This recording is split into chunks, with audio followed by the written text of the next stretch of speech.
Today on Fresno State Focus, how the high-speed rail is affecting downtown Fresno businesses. Also, how the Dream Outreach Center is helping students graduate from college. Plus, we take a look into the Reading and Beyond program and what it does for kids. Fresno State Focus starts now.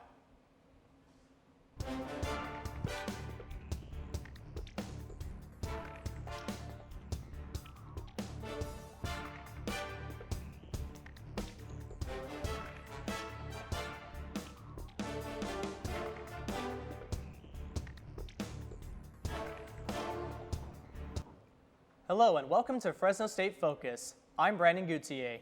And I'm Nichelle Antonio. What used to be a town full of Chinese celebration and culture has turned into what most people consider a ghost town today. Unrecognizable streets, empty buildings, and poverty make up Chinatown in Fresno. It wasn't always this way, but with the high-speed rail building its foundation in the heart of Chinatown, many businesses and people are being affected.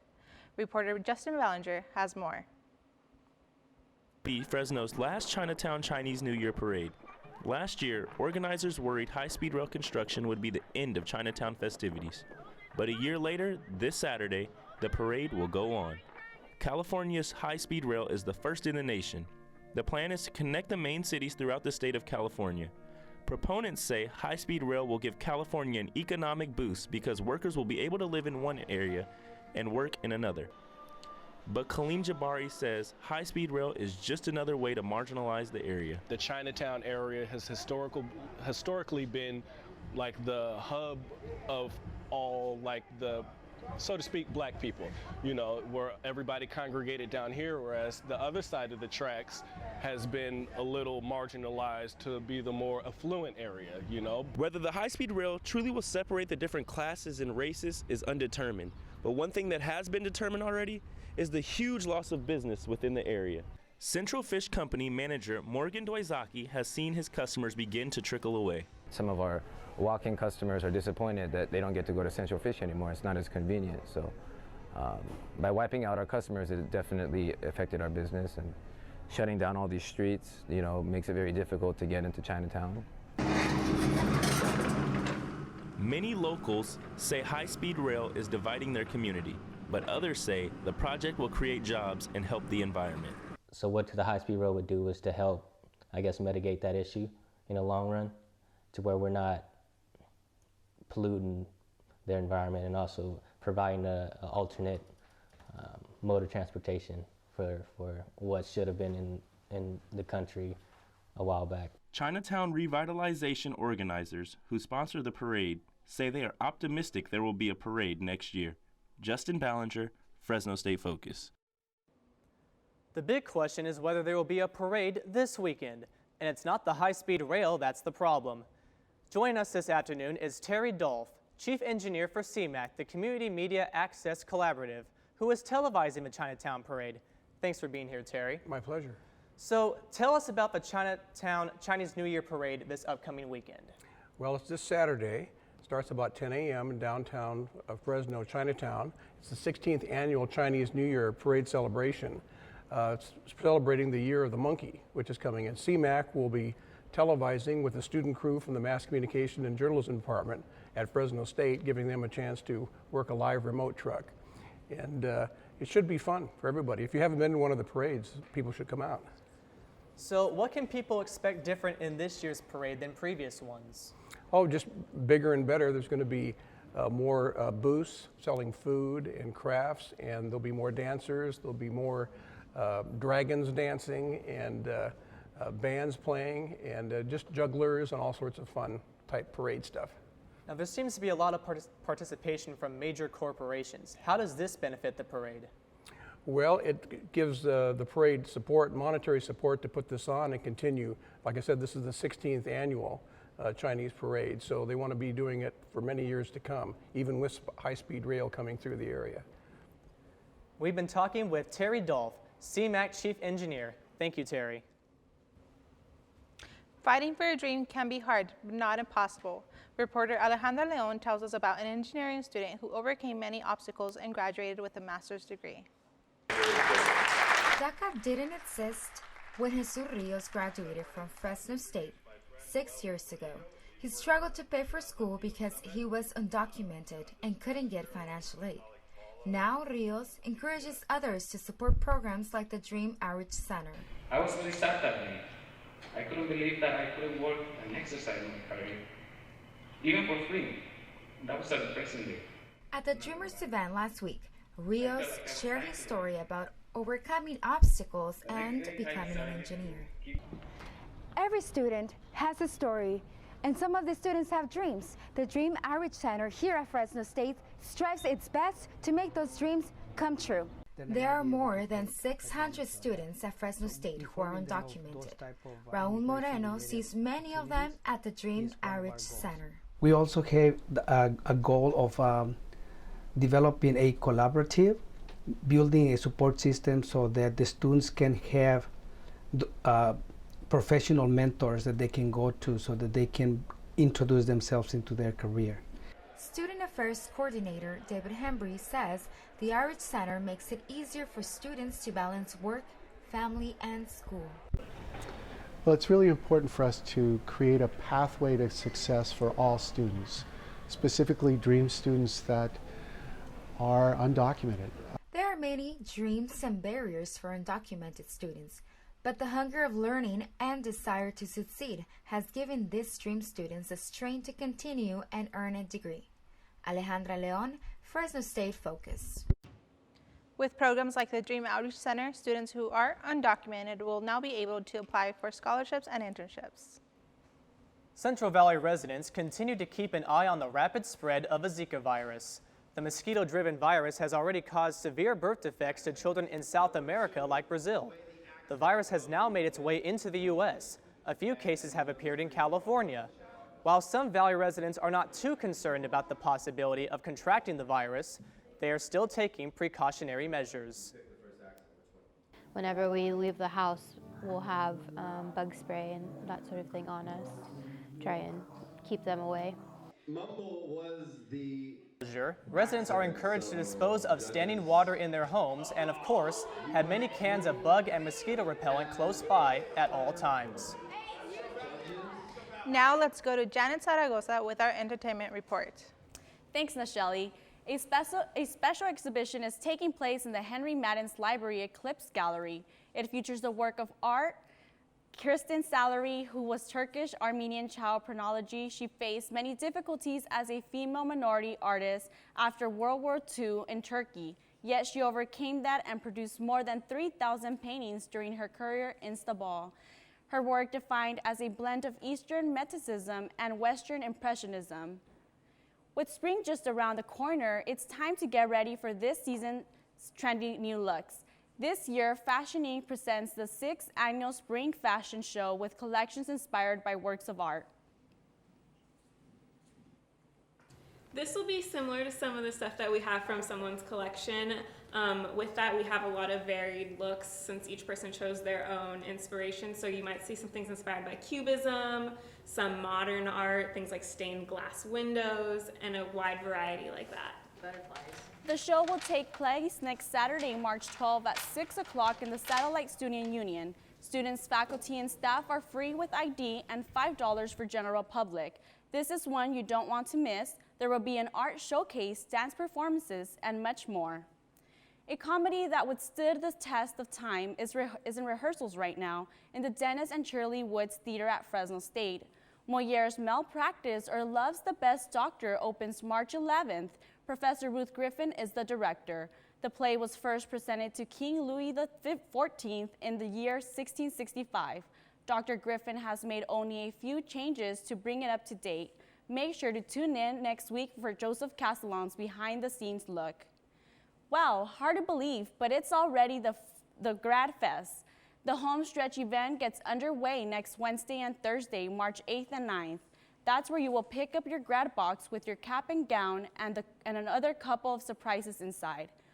There's also food and beverages, and you can shop for graduation announcements, class rings, and much more.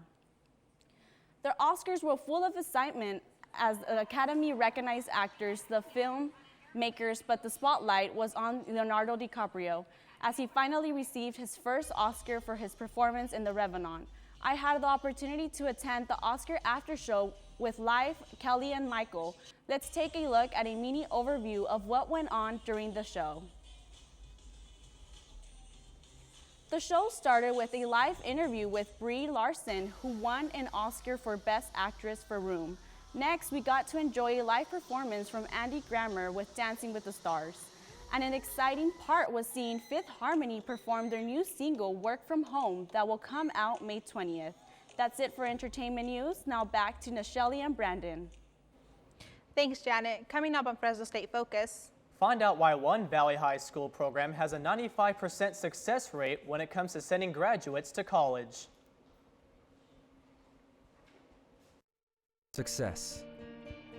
At Fresno State, it's no secret. It's discovering new ways to change our world. It's creating opportunities as diverse as our community itself. It's in the distinction of our graduates as they lead us into the future. Success is no secret at Fresno State. It's our mission. This is our Fresno State, forming relationships and learning experiences that last a lifetime, making friends who are like family, learning from professors who treat us like family, and earning a degree to make a better future for our family. Engaging our alumni generation by generation by generation. This is our Fresno State. Welcome to the family. All right, let's look at our weather for today. Let's check out on the East Coast what they're having. As we can see, they have snow going on over there in the East Coast, affecting New York, Ohio, Pennsylvania, most of all. But it's nothing out of the ordinary. It usually happens on this time of the year, so nothing to worry about. If we look at the middle of our nation, North Dakota has some snow of their own as well, and Nebraska has some rain. But let's look at what we really care about, which is what's going on here in California. Well, let me tell you, we have a huge low pressure system that hasn't really been affecting us because we have a ridge of high pressure that hasn't allowed to hit us that much. That's why this couple of days we've had really good weather, sunny days, it feels like spring. But this ridge of high pressure is actually going to break down on Thursday, which is going to affect our weather for the rest of the week. But I will tell you more about that in just a second. Let's look at our air quality. For the most part, in all the counties, it's going to be moderate, except for the Sequoia National Park. It's going to be good, so it's very nice up there in the mountains. For today, our highest is going to be 77. We're going to have winds of 5 miles per hour coming from the south, and we're going to have relative humidity of 63%. But really nice outside. If you want to go out for a walk, it's a perfect day to do that. Now, let's look at our 7-day forecast. As I told you, today is going to be sunny. It's nice. Our highest is 77%. But as I told you, that low pressure system that is going to come down, it's actually going to affect our weather. As you can see, on Thursday, we're going to have partially cloudy, so we're not going to see that much of the sun.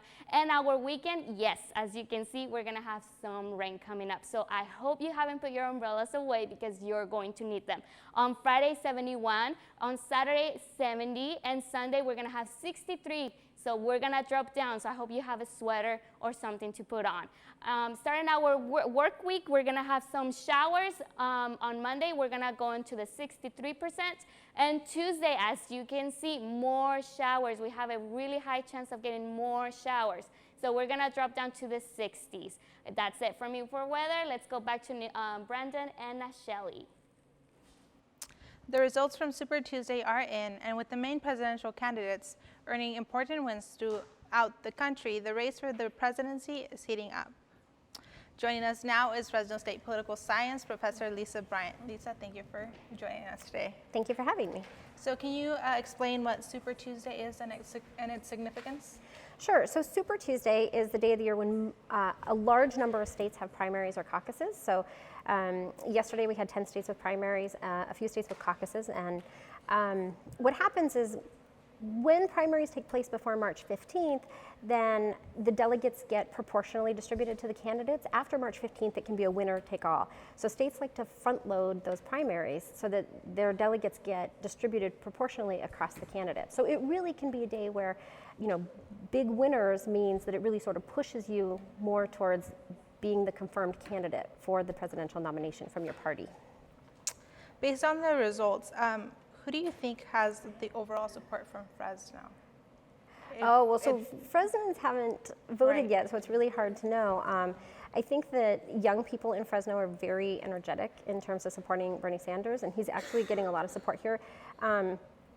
Older, sort of established Democratic voters are really in favor of Hillary, sort of what we're seeing across the country. I haven't really seen much on sort of Republican distribution of support in Fresno, so it'll be really interesting to see what happens as we progress through the campaign here. So turnouts at voting booths have been low the past few years, so if that trend continues, how will that impact the November results? Well, turnout in the presidential election in 2008 and 2012 was actually high. In midterm elections, it's been really low. And historically, primary turnout is always low. It's always those really committed voters that turn out. This year's been really interesting because we've been seeing low turnout among Democrats, but we've been seeing actually really high turnout among Republicans. So Trump and Cruz and Rubio and everything going on, it's been sort of energizing the Republican Party. Will that hold on to the general campaign? I don't know. General campaigns are just such a toss-up, you know. Primary voters are dependable. They're those strong partisans. But in the general, I think I'm actually leaning towards it's probably going to be a low turnout year. There's a lot of non-traditional candidates running, and I think people don't really know what that means for politics. Okay.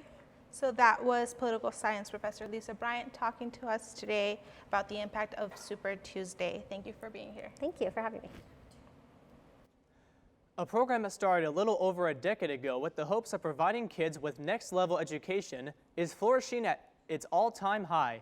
Reporter Alex Macias gives us an inside look at the Roosevelt Health Academy and what kind of opportunities the teachers are trying to give their students. Biology teacher Daniel Jung has been teaching at Roosevelt High School 23 years. He has spent the last 18 of them teaching the Health Academy. Some of Jung's students don't even see college as a possibility. The number's getting higher.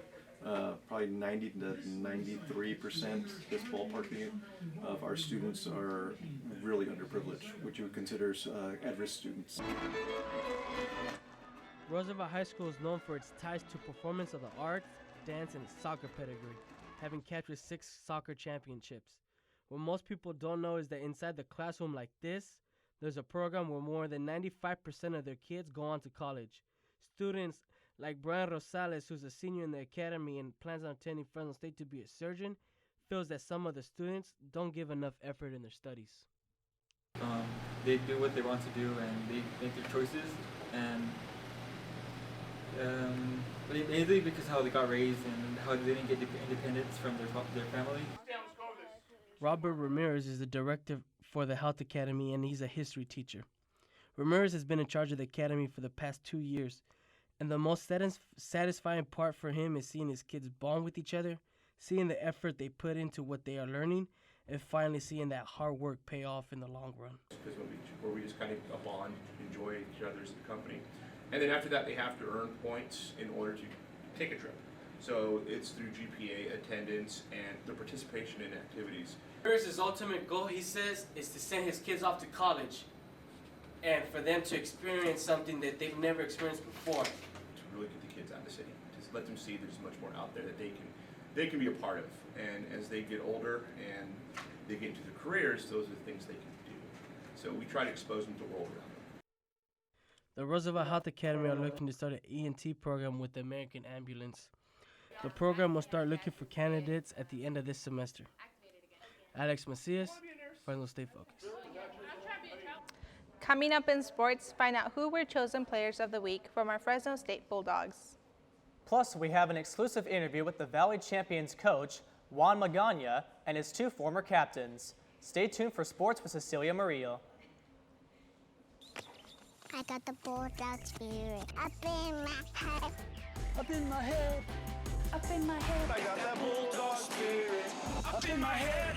Up in my head to stay. I got that Bulldog spirit. Deep in my heart. Deep in my heart. Deep in my heart. Got that Bulldog spirit. Deep in my heart. Deep in my heart to stay. I got that Bulldog spirit. Down in my toes. Down in my toes.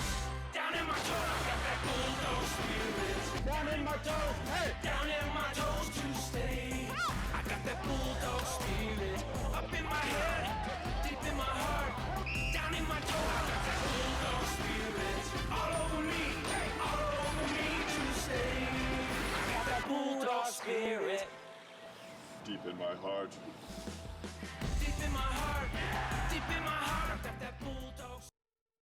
Fresno State Bulldogs are looking to go to the big dance, but before we move to the future, the Dogs had a history night in New Mexico. In the first half, we have the Dogs running the 2-on-1 fast break, and we see here the dime pass from Julian Lewis to Cullen Russo, and Russo slams it down with a one-handed dunk. A little later in the same half, we see Cullen Russo with a beautiful alley-oop pass to Karachi Edo. Next, we see Edo sky over a New Mexico defender. Let's go to the second half, where the Bulldogs were up. The Dogs' dunk contest continued when Russo went baseline with a nasty jam over the Lobos. In the end, the Bulldogs beat New Mexico 92-82, and the Dogs make history as they get their first win in school history in New Mexico. And now for this week's special segment brought to you by the Mountain West Network, Fresno State's Players of the Week. The Women's Basketball Player of the Week is Bego Foz Davalos. The Men's Basketball Player of the Week is Marble Harris, and the Men's Baseball Pitcher of the Week goes out to Jimmy Lambert. Congratulations, Bulldogs. Now, for another level of sports, let's bring it down to a notch to high school soccer. In Division 6 of the Central Section CIF, the Mendota Aztecs were the hosts of the Valley Championship for 2016 against the Avenal Buccaneers. The Buccaneers were the champions of last year's season and going for their second on Friday. The Aztecs and the Buccaneers put up a good match, but in the end, one has to lose the battle. After a penalty kick in the first half by Danny Trejo and a stunning goal in the second by Enrique Orellana, the Aztecs were able to keep the win at home with a total score of 2-0. Joining us today is Mendota's head soccer coach Juan Magaña and his two team captains Danny Trejo and Enrique Orellana. Thanks for joining us, gentlemen. You're welcome. So, what was the emotion like before, during, and after the match? This actually started since we found out we're going to championship versus Avenal. I couldn't sleep for a couple of days, just trying to think which way we would play. And because their coach, he's been around for 15, 16 years, so it's a kind of a battle of coaches at the same time. So, me was just trying to figure out how to play, which formation, how to get the guys ready. But from the beginning of the season, I knew I had a bunch of players that we would get it together eventually and get to this big game. And it was just a matter of going out there and executing the game plan. What about you two gentlemen? What was it like before, during, and after the game? It's the best team playing with the Mendota High School team. We all work hard, so we prepare really well. Thanks to Coach Magaña, he told us good. It was an amazing feeling after the game because this was my first year winning it, and I believe we worked hard and made our dreams come true. So this is your second year coaching at Mendota, is this correct? Yes, actually, I had an in-between. My first year was 2 years ago, and I got married the second year, and for other reasons, I couldn't come back and coach. And my first year, we went all the way to the finals against Farmersville, sorry, and we lost. We were shut down 2-0, the same score we won this time, 2-0.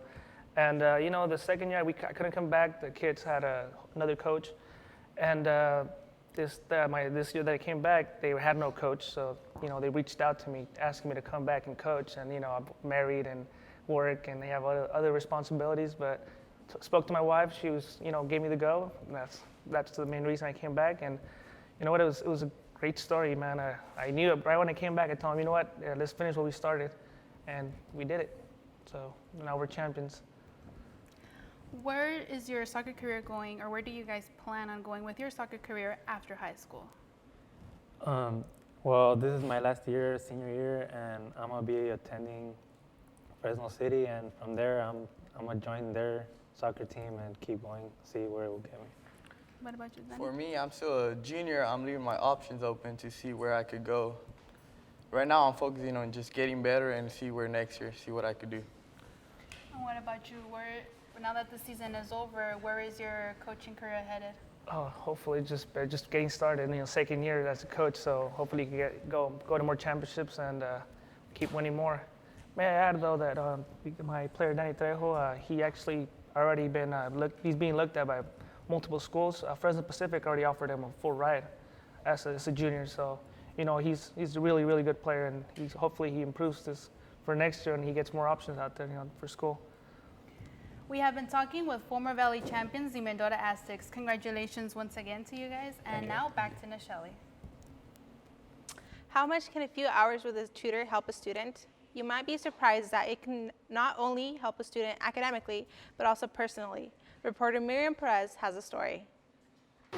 We make stuff like bunnies and balloons. 7-year-old Angel Hernandez has been part of the Reading and Beyond after-school program for 2 years now, and stands out for his hard work and participation in class. But before coming to the program, Angel was struggling. His comprehension wasn't there. He was able to read pretty good, but when it came, to answer questions about the story, he wasn't able to remember much of the details. It was Reading and Beyond's after-school program that helped Angel stay focused on his studies and work on his comprehension skills. The tutors give one-on-one help to the students and take the time to explain to them what they may not have understood in class. The program also helps students stay away from one of the biggest distractions that many of them have when they get home from school. They get distracted at home with their electronic devices, and I don't like them to be too attached to them. But technology is not the only obstacle students like Angel have to face day by day. Parents like Maria, Angel's mom, struggle to help their kids with homework. Many parents don't have an education and can't help. They also work long hours, and when they have to decide between going to work or help with homework, the decision is obvious. I have a lot of things to do too. I also work and everything, so I like the fact that even though I can't help them, there is someone who can. After the last school bell rings, many students head to their homes where no one can help them with their homework. Angel is a great example of how after-school programs understand parents' struggle and bring a helping hand to these families. Reading and Beyond has helped Angel not only academically, but personally as well. He's more outspoken. He's not afraid to answer questions even when they're wrong. Angel's mom is glad to know there's a safe place for her son to do his homework and get all the help he needs. Miriam Perez, Fresno State Focus. Angel is just in 2nd grade, but he already made his mind of what he wants to be when he grows up, a school principal. The reason? He says that principals work hard and he likes to work. What a great story. I know. These students are getting help from people outside of their parents, and it's really impacting their lives. Yeah, it was really nice to go out there and see this kid. He was telling me he loves the program, and the mom actually told me that his two old, Angel is an example for his two older siblings, and so now they might start going as well. So the kid is such a wonderful kid. Next time on Fresno State Focus, learn about how one Fresno mother is trying to raise awareness against distracted driving. Plus, find out how easy it is for Fresno State students to find clothes for their next interview. Also, we give you an inside look at the upcoming play, Malpractice, happening at Fresno State. From our team here at Fresno State Focus, thank you for watching. We'll see you next time.